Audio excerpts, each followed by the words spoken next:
Thank you for taking your time about seeing this video. So a little bit about me before we are starting to learning something. I'm a founder of Astronomer.io. It's an e-learning platform for people that want to take simulations before they're going up for the CNCF certifications, the community of the cloud native. You can visit on Astronomer.io. That would be in the description too. I am a Kubernetes specialist. I spend all of my time to Kubernetes, and I see myself as a very big cloud native enthusiast. And then I love to learn out of what I'm doing. So in this case, I'm a public speaker. I'm speaking on different meetups and conferences. That's a little about me, and I think it's time to go into the content of this videos. Hello there, and welcome back for this video. In this video, you will learn more about the pod security standard and what it is and how you can prevent your microservices vulnerabilities. I will give you some hands-on and how you can fix it. Normally in CKS exam, you will get told to apply this pod security standard in a restricted mode. It could be that or baseline, and then reapply the needed security context before the pod can be run again. So that's what I will show you today. It's how the image we have that's normally running as root could be restricted and then fix the issues after that. So first, we are here on the Git repository, and I have the documentation here to the enforce standard namespace labels and the pod security. And the idea to link to that two documentation page. The first one is explaining about how you can label the namespace and how it's require the baseline pod security or the restricted. So if you're going in enforce mode, that's meaning if the pod hitting this policy, it will be blocked and will not be started up. If you are hitting the audit, then it's meaning you will get it inside some log. And if you are going for the warn, that's meaning you're getting a warning when you apply it. So I will recommend you, before you just apply this to everything in your production cluster, then keep in mind in this case we are focused on the CKS exam and how you can prepare yourself for that. So don't take what you learn here to just apply to your cluster because you're going in panic and say, oh, all my stuff is unsecure now. Of course that would be nice, but it's very important to learn how this works before you just apply it. So if you want to apply it, I will recommend you to add this in audit mode and the warning mode. Don't enable the enforce mode in production.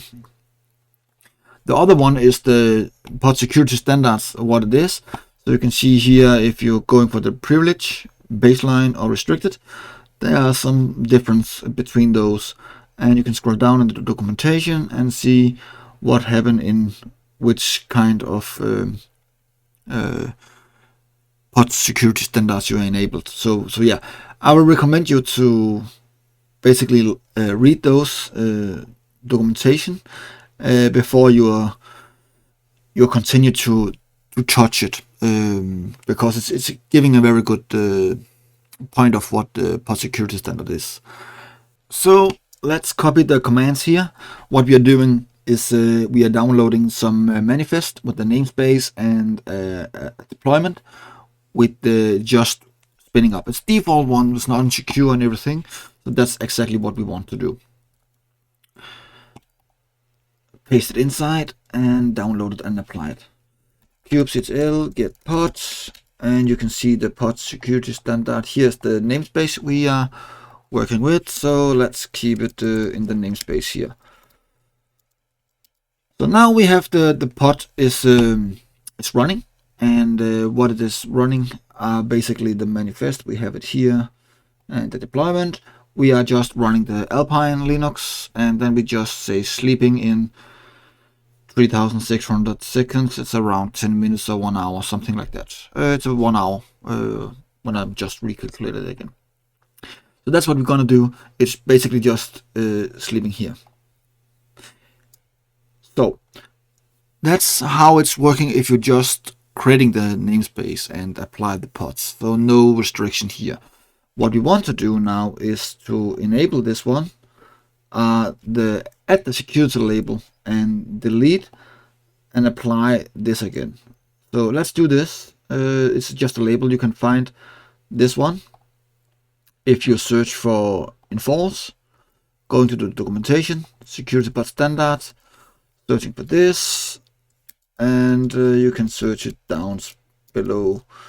If you can't find it in this one, you can close it down and going for the other one and search and say what's happening here. It's very important when you're taking the CKS exam, you know how to search in the documentation, because that will speed up the process and it will help you very much. So this is how it is, and you can see this is how we want to do it. So I'm just going back to my documentation here and paste it up again. And now you can see we have a lot of warnings here now, because we have deleted and applied again. Then we get the warning and we have the enforce. So if I'm going to get all the pods, you can see it's getting terminated, and that's meaning this pod is not allowed now to be run. So I think the next step will be to basically update the restriction. So let's going up. Let's start one of those. It will be restricted latest.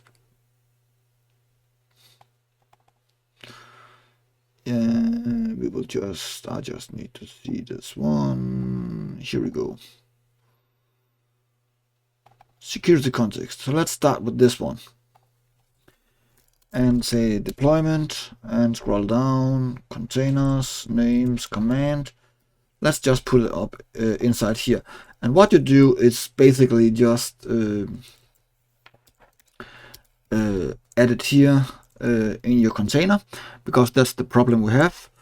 And we just say false. And then we take the next one. This will be this one. We are still working in the security context. And we have the, and we just continue now until it's done.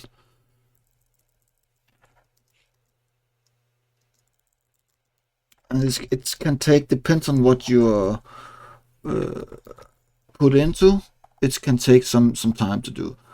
But let's just do this manually so you can see it's working.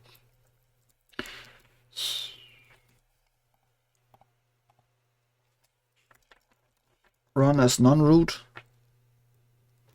that's true, and you can see the seccomp profile type is equal to runtime default. That's what we want to do. And let's see what's going on here. We just do this one. The type will be here. And let's go for the next line. And what we're gonna do now is basically delete it again and clean it up so we can see what's going on, and then apply it again. Now you can see it's applied, but it's probably giving some creating container configuration error, and that's could be many reasons for that, but I think it's very important to just analyze what's going on here. So let's take this one, take the pod, copy the pod name, and we want to describe, and the pod, and we take it down. And what you can see here, it succeed and pull container has the runAsNonRoot, and the image will run as root.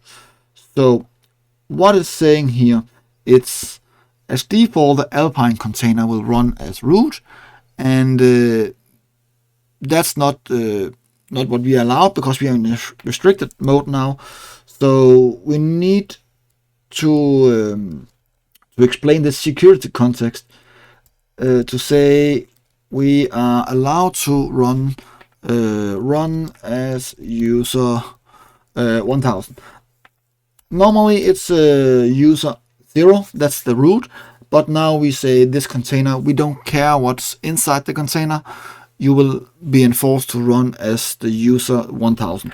It's very important to know this line, because if you get this in the CKS exam and you don't know how to change the user and the pod will come back online, then you lose points. So that's very important to do. So let's try to reapply it again and see what's going on, just to see get the pods, and now it's running. So now we change the describe pod to logs just to confirm we are hitting the sleeping one, and you can see we don't have any pods inside, so maybe we have changed the something, I guess. Let's see. Yes, that's the, let's see, Q75, and then we go, no, I will just, sometimes I'm trying to be smart, but ending up with doing something pretty weird. So, but that's fine. That's how it is, and you can see now it's sleeping here. And the good thing is, when I show you this with a hands-on in this video, then you can see how fast you can do it when I speak, and you can practice this one in the speed you know. In the CKS exam, you get around 15 to 20 questions, and you have 2 hours to that.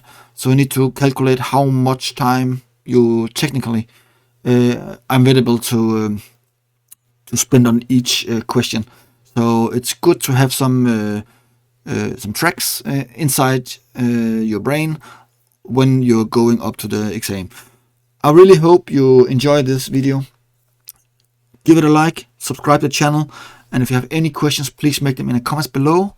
And if it's useful, please share to the community in the CNCF. I'll appreciate that. Thank you so much, and hope to see you next time.